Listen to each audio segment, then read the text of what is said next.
바르게 전하도록 함께 해주시고 전하면서 들으면서 은혜 받는 시간 되게 주옵소서. 감사드리옵고 예수님 이름으로 기도합나이다. 예, 감사합니다. 오늘 또 주의 거룩한 날 우리 주님 자리에 나오셔서 주님 예배하시고 이번 한 주간 또 시작하신 사람들에게 또 승리하시고 형통하시고 또 강건하시기를 주님으로 축원합니다. 우리 옆 사람 보시면서 인사 한번 나누시겠습니다. 집사님 성도님 도 잘하셨습니다. 사랑을 축복합니다. 또 축복의 주인공 되십시오. 기적의 주인공 되십시오.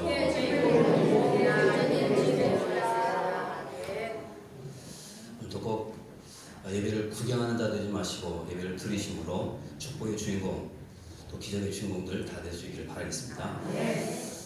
오늘 저는 민수기 20장 10절로 13절까지 말씀을 중심으로 해서 또 하세롯과 무리바의 권위 도전, 하세롯과 무리바의 권위 도전이라는 제목으로 잠시 말씀을 나누시겠습니다. 따라서 보실까요? 하세롯과 무리바의 권위 도전.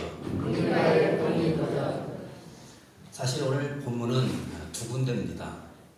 민수기 12장 그리고 민수기 20장이 오늘 본문인데 오늘 이 민수기 12장과 20장을 함께 보면서 하나님 앞에 또 하나님이 세우신 그 권위에 도전했을 때 이 결과가 얼마나 무서운가 잠깐 살펴보는 그런 시간을 갖도록 하겠습니다. 하나님이 세우신 권위 많죠. 가정에는 부모님을 하나님이 세우신 하나님의 권위로 세우셨습니다. 또 학교는 선생님을 하나님이 권위로 세우셨습니다. 또 이 나라에는 대통령과 그 위정자들을 권위로 세우셨습니다. 또 교회는 역시 또 주회종을 또 권위로 세우셨습니다. 자, 이런 모든 권위는 하나님이 세우신 겁니다. 그런데 문제는 그 권위에 도전했을 때 과연 어떻게 될까? 그 결과가 결론부터 말씀드리면 상당히 심각합니다. 왜 그런가 하면 오늘 우리가 살펴보게 될 내용이지만요. 결론부터 말씀드리면 그 권위에 도전했다가 모세도 가나안 땅에 못 들어갔고 아론도 가나안 땅에 못 들어갔고 미리암도 가나안 땅에 들어가지 못했다는 겁니다. 그래서 저는 이 시간 이들이 지금 거역했던 도전했던 이 권위의 실상이 과연 무엇인가 이걸 잠깐 살펴보면서 이 권위에 대한 회복이 더 경외심이 다시 회복되는 그런 은혜의 시간 꼭 될 수 있기를 바라겠습니다. 오늘 말씀은 두 가지만 정리해 보도록 하겠습니다. 먼저 첫 번째는 주의 종의 권위에 대한 도전입니다. 따라서 해보실까요? 주의 종의 권위에 대한 도전. 자, 이 권위는 누가 주셨을까요? 하나님 주셨죠. 그래서 이 권위에 도전하는 것은 상당히 두려운 일입니다. 자, 그러면 이 말씀을 우리가 민수기 12장부터 잠깐 보시겠는데요. 그 대표적인 사람이 누구인가 하면 바로 아론과 미리암입니다. 아론과 미리암. 자, 그러면 12장으로 가서 보겠습니다. 1절 말씀까지 보겠습니다. 자, 같이 한번 읽어봅니다. 시작. 그 구스 여자를 취하였으므로 미리암과 아론이 모세를 자, 모세가 구스 여자를 취하였다. 자, 지금 말하고 있죠.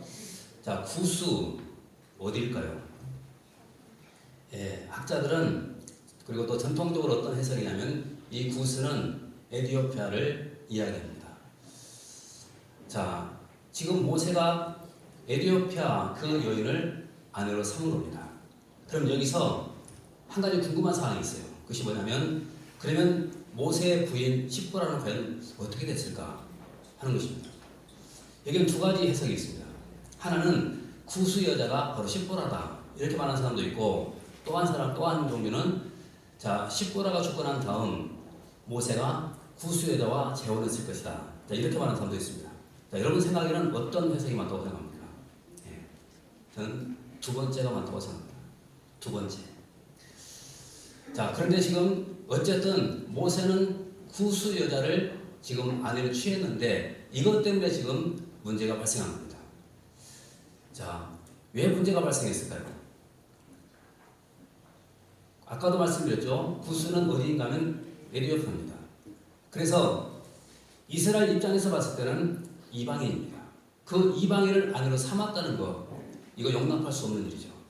그래서 아론과 미리암이 그 문제를 가지고 지금 모세에게 따지고 있는 겁니다. 다시 말하면 왜 그들이 반대했는가 하면 이것 때문입니다. 바로 피부 색깔이 다르다는 거. 이것 때문이에요. 피부 색깔이. 자, 에티오피아 사람이기 때문에 피부가 어떤 색깔일까요? 검은색이죠. 바로 검은색 피부를 가지고 있는 그 여자를 어떻게 아내로 삼을 수가 있느냐. 그러면서 지금 따지고 있는 겁니다. 자, 그러면 이때 모세가 어떻게 대답했을까요? 한번 추측해 보십시오. 저는 분명히 이렇게 대답했을 거라고 생각합니다. 형님, 누님, 저도 이 문제에 대해서 고민 많이 했습니다. 그리고 이 문제를 가지고 제가 하나님 앞에 계속 기도를 드렸습니다. 그랬더니 하나님께서 응답해 주셨는데 결혼도 된다. 그렇게 응답을 주셨기 때문에 저는 결혼을 한 겁니다. 이렇게 말을 했을 거라고 생각합니다. 제가 왜 이렇게 생각하느냐? 그 다음 2절과 3절 말씀 보면 우리가 그렇게 생각할 수가 있습니다. 자, 2절과 3절 말씀 보십시오. 자, 같이 읽습니다. 시작.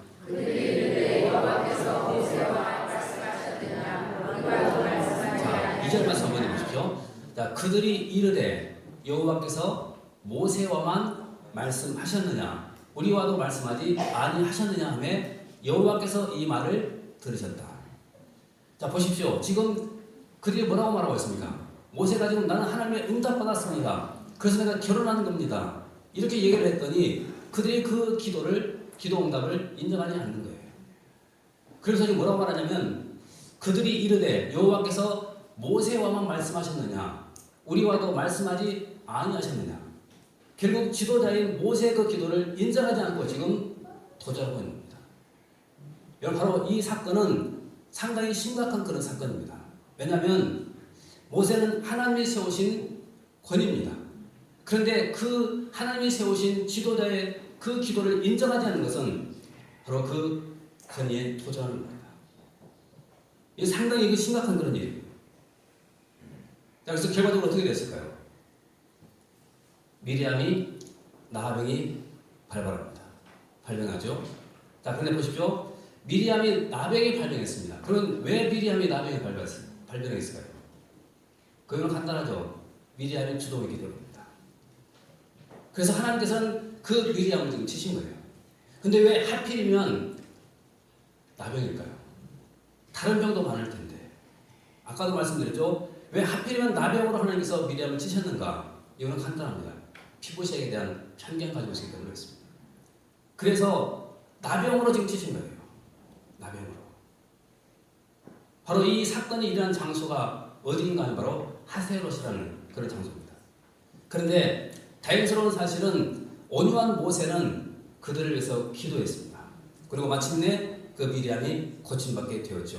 자, 그런데 다시 이제 오늘 본문이 포함된 민수기 20장 넘어 보십시오. 민수기 20장 1절 말씀은 어떻게 시작되는가? 그 미리암이 죽는 것으로 시작됩니다. 자, 그러면 자, 20장 1절 말씀 같이 한번 보겠습니다. 20장 1절입니다. 같이 읽어봅니다. 시작.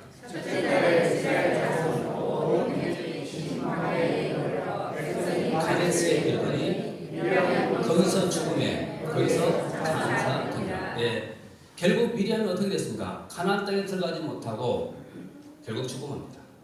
자, 그런데 20장 1절 말씀에서는 자, 흥미롭게도 미리암이 죽은 것으로 시작이 되는데 20장 마지막 절에는 흥미롭게도 누가 죽는 것으로 끝나는가 한번 보십시오. 자, 마지막 절 한번 같이 보겠습니다. 자, 29절 시작.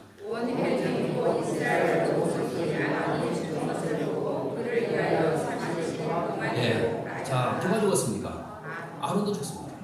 자, 그러면 지금 20장에는 공교롭게도 20장이 시작되면서 1절 말씀에서는 그 모세의 권위에 도전했던 미리암이 죽고 마지막 절 말씀에서는 그 모세의 권위에 도전했던 아론이 죽는 겁니다. 자, 그럼 생각해 보십시오. 여러분, 모세, 미리암, 아론 이들은 가족입니다. 가족. 어떤 의미에서 보면 모세는 지금 제일 동생이잖아요. 막내 동생. 그러면 형님 입장에서 또 누나 입장에서 얼마든지 훈계도 할 수도 있고 분명히 그럴 수도 있을 것입니다. 그런데 그 가정에서 하나님이 누구를 권위로 세우셨냐면 모세를 세우신 거예요. 그래서 아무리 형이라 할지라도 아무리 누나라 할지라도 하나님이 세우신 그 권위에 도전한 그 사람들 결국 어떻게 되냐면 바로 이렇게 약속의 땅 가나안에 들어가지 못하고 광야에서 죽고 말았던 것이죠. 여러분 얼마나 안타깝습니까? 왜 이것이 안타까운 일인가 하면 이스라엘 백성들이 애굽을 떠난 이유가 뭡니까? 어디 가기 위해서입니까? 가나안 땅에 가기 위해서죠. 하나님의 약속이 있습니다. 하나님의 축복이 있습니다. 그런데 그곳에 가지 못하고 내가 광야에서 죽었다는 것은 비극입니다. 그런데 왜 죽었는가? 권위에 대한 도전 때문에 죽었다. 그래서 우리는 하나님이 세우신 이 권위 도전하지 말고 그 권위를 존중하고 인정하고 권위에 복종하는 그런 자세를 갖는 것 이것이 필요합니다. 이거 회복돼야 됩니다. 그 다음에 또 두 번째입니다. 두 번째는요 하나님의 권위에 도전을 합니다. 하나님의 권위에 도전. 자, 하나님의 권위에 대한 도전 누가 했을까요? 오늘 본문을 읽으신 분은 금방 알 것입니다. 아론과 모세, 또 모세와 아론입니다. 자, 모세는 누구냐면 하나님이 세우신 종이죠. 자, 근데 하나님이 세우신 종이라고 한다면 철저하게 하나님 말씀에 어떻게 해야 될까요? 복종하고 살아야 되죠. 기분 나빠도 힘들어도 몸이 아파도 어려워도 무조건 하나님의 명령이라면 말씀이라면 복종하고 순종하면서 살아야 됩니다. 이것이 하나님의 종입니다. 근데 하나님의 종인 그 모세가 이제는 하나님의 권위에 도전하고 있습니다. 자, 그러면 오늘 본문을 풀어가는 열쇠는 어디서부터냐 하면 8절 말씀인데 같이 한번 보겠습니다. 8절 같이 한번 읽어보겠습니다. 8절입니다. 시작. 지팡이를 메고 내 왕과 함께 조를 모으고 그들의 목전에서 너희는 반석을 명령하여 물을 내라 하라. 내가 그 반석에 물을 내게 하여 회중과 그들의 짐승에 마시게 하시니라. 자, 지금 민수기 20장 8절 말씀을 잠깐 주목해 보십시오. 자, 지팡이를 가지고 내 형 아론과 함께 회중을 모으고 그들의 목전에서 너희는 그 다음부터 보십시오. 어떻게 하라고 했죠? 반석을 명령하여 물을 내라 하라. 자, 지금 하나님께서 지금 모세와 아론에게 뭐라고 하느냐면 반석을 향해서 그냥 명령하라는 거예요. 반석아 물을 내라. 여러분 이렇게만 하면 그 반석이 터지면서 샘물이 쏟아나오는 거예요. 여러분 이것은 상당히 순종하기가 쉽잖아요. 그냥 말만 하면 되는데. 그런데 자 모세는 어떻게 하는가? 자 잠깐 보십니다. 자 11절 말씀 같이 보겠습니다. 같이 읽어봅니다. 자, 시작. 모세가 우리의 손을 들어 우리의 지팡이로 반석을 두고 치니 물이 많이 솟아나오므로 회중과 그들의 보십시오. 짐승이 마시니라. 하나님께서 분명히 반석을 향해서 명하라고 그랬습니다. 물을 내라고. 그런데 하나님의 그 말씀을 말씀대로 순종하지 않고 지금 11절 말씀에 모세가 어떤 행동을 했냐면요. 모세가 그의 손을 들어 그의 지팡이로 반석을 두 번 쳤다. 자 여러분 이거 순종입니까? 불순종입니까? 불순종이죠. 이건 분명히 불순종이고 하나님의 권위에 대한 도전입니다. 왜냐하면 하나님께서 분명히 말씀했죠. 그냥 명령만 하라고 그랬습니다. 근데 모세는 그것을 거역하고 반석을 지금 치고 있는 겁니다. 물론 하나님께서는 그 반석을 터뜨리시고 그리고는 물을 뽑아내서 이스라엘 백성들을 마시게 했습니다. 근데 결국 모세는 이것 때문에 어떤 결과가 나타나는가? 자, 12절 말씀을 같이 한번 보겠습니다. 12절. 자, 시작. 여호와께서 모세와 아론에게 이르시되 너희가 나를 잊지 아니하고 자손의 목전에서 내 거룩함을 나타내지 않도록 너희는 이 회중을 내가 그들에게 준 땅으로 인도하여 주자. 보십시오. 하반절 말씀 보십시오. 너희는 이 회중을 내가 그들에게 준 땅으로 인도하여 드리지 못하리라. 바로 이 사건 때문에 모세가 가나안 땅에 들어가지 못한 겁니다. 다시 말하면 하나님의 권위에 도전한 이 죄 때문에 가나안 땅을 받지 못한 거예요. 여러분 얼마나 안타깝습니까? 물론 상징적으로도 분명히 있습니다. 그런데 오늘 이 말씀, 이 사건을 두고 우리가 봤을 때 모세는 참으로 안타까운 그런 사람이에요. 왜냐하면 아까도 말씀드렸죠. 지금 모세가 이스라엘 백성을 애굽에서 이끌어냈을 때 그들은 어디를 목표로 가냐면 가나안 땅을 목표로 가는 거예요. 그런데 그것을 가지 못한다. 그것도 지도자가. 이거만큼 가슴 아픈 일이 세상에 어디에 있겠습니까? 그러면 왜 모세는 이렇게 그 하나님의 권위에 도전하게 되었을까 하는 것인데요. 자, 다시 12절 말씀 위로 한번 올려서 보십시오. 자, 여호와께서 모세와 아론에게 이르시되 너희가 뭐였다고요? 나를 믿지 않는다. 자, 그리고 보십시오. 하나님께서 지금 모세에게 반석을 향해서 명하라고 말했죠. 자, 그런데 그 명하지 않고 반석을 향해서 2번 쳤다는 것은 결국 불신한 겁니다. 분명히 말하고 있죠. 여호와께서 모세와 아론에게 이르시되 너희가 나를 믿지 않는다. 이해가 되십니까? 여러분, 모세가 어떤 사람입니까? 지금까지 계속 하나님과 대화하고 하나님과 통행하면서 지금 여기까지 온 것 아니겠습니까? 근데 지금 12절 말씀에 보니까 하나님께서 뭐라고 하냐면 너는 나를 믿지 않는다. 안 믿었다는 거예요. 어떻게 이것이 가능할 수가 있을까? 자, 이것을 풀려면 우리가 어디서 봐야 되냐면 10절 말씀에서 보는 걸 알 수가 있습니다. 10절에 보면 이 문제에 대한 우리가 그 키를 볼 수가 있습니다. 보십시오. 자, 시작. 모세와 아론이 해적에는 권사가 되고 모세가 그들에게 이르되 반역한 너희여 이르라 우리가 너희를 위하여 이 반석에서 불을 내자. 굉장히 중요한 단어가 하나 나왔어요. 자, 모세가 왜 바로 이 순간 하나님을 믿지 않는 사람이 되었는가? 자, 이것 때문에 다시 보십시오. 모세와 아론이 회중을 그 반석 앞에 모으고 모세가 그들에게 이르되 반역한 너희여 들으라. 그 다음 또 보십시오. 누가요?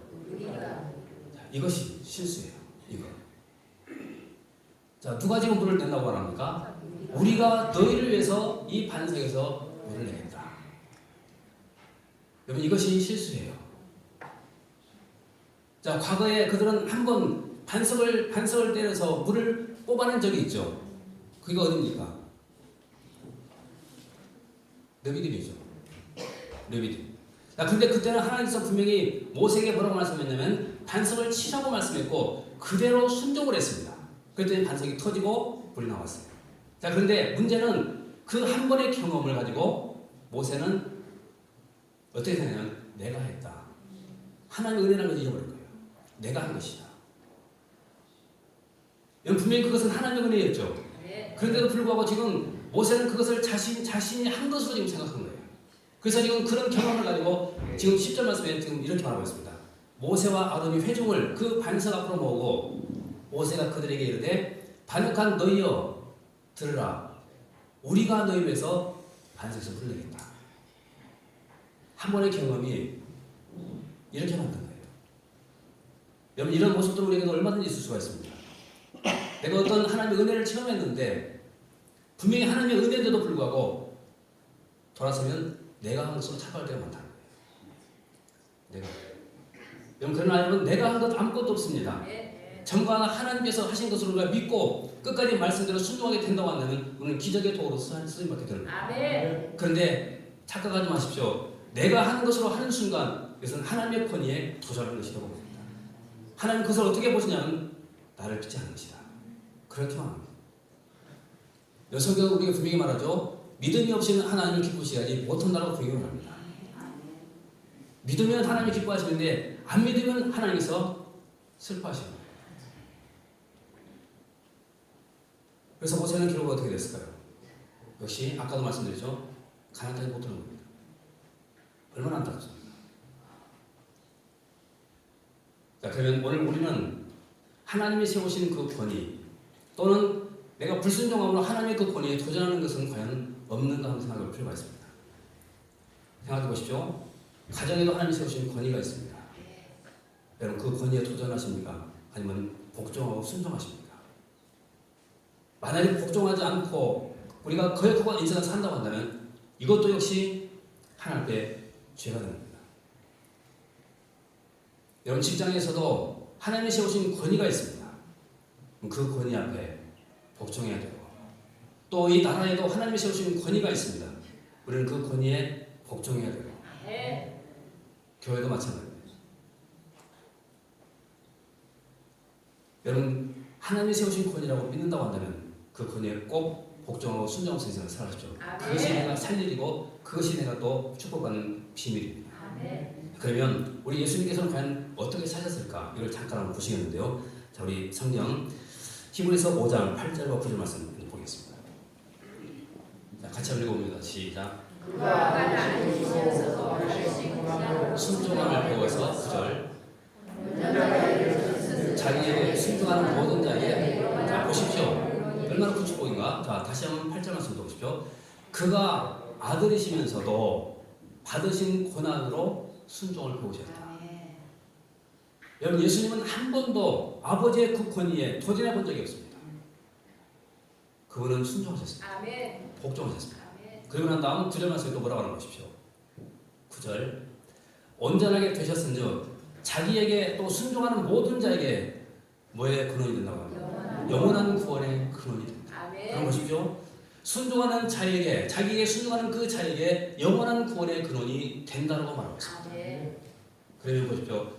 권위에 내가 순종하고 권위에 복종하는 이 인생, 바로 거기에 구원의 축복이 있고 하나님의 축복이 있다는 겁니다. 아멘. 또 한 군데만 더 보겠습니다. 빌립보서 2장 8절을 가져보겠습니다. 자, 시작. 사람의 모양으로 나타나사 자기를 낮추시고 죽기까지 복종하셨으니. 자, 보십시오. 아버지의 그 권위 앞에 예수님은 십자가에 죽기까지 복종하십니다. 아멘. 그럼 바로 그분을 우리의 주님이라고 믿고 그분의 그 십자가의 공로 때문에 내가 구원받은 것이 사실이라고 한다면 우리는 가장 중요한 것이 뭐냐면 하나님이 세우신 그 모든 권위를 인정하고 복종하고 무엇보다 하나님의 그 권위를 인정하고 복종하고 살아가는 것, 이것이 성도의 모습입니다. 바로 이 모습을 회복하고 살아갈 때 우리는 축복의 도구로 쓰임받고 또 칭찬받는 하나님의 종들이 다 될 줄로 믿습니다. 아멘. 여기서 한번 보십시오. 집사님 성님, 하나님이 세우신 권위에 순종하고 복종하며 삽시다. 하나님의 권위에 순종하며 한마디 하십시오. 하나님의 권위에 순종하고 복종하며 삽시다. 하나님의 권위에 순종하며 복종하며 삽시다. 감사합니다. 기도하겠습니다. 하나님 아버지 은혜를 감사합니다. 이 시간도 불러주시고 함께 주의 말씀 나누게 하신 것을 감사합니다. 겸손히 받아서 이 말씀 기억하고 또 붙들고 순종하며 살 수 있도록 인도해 주옵소서.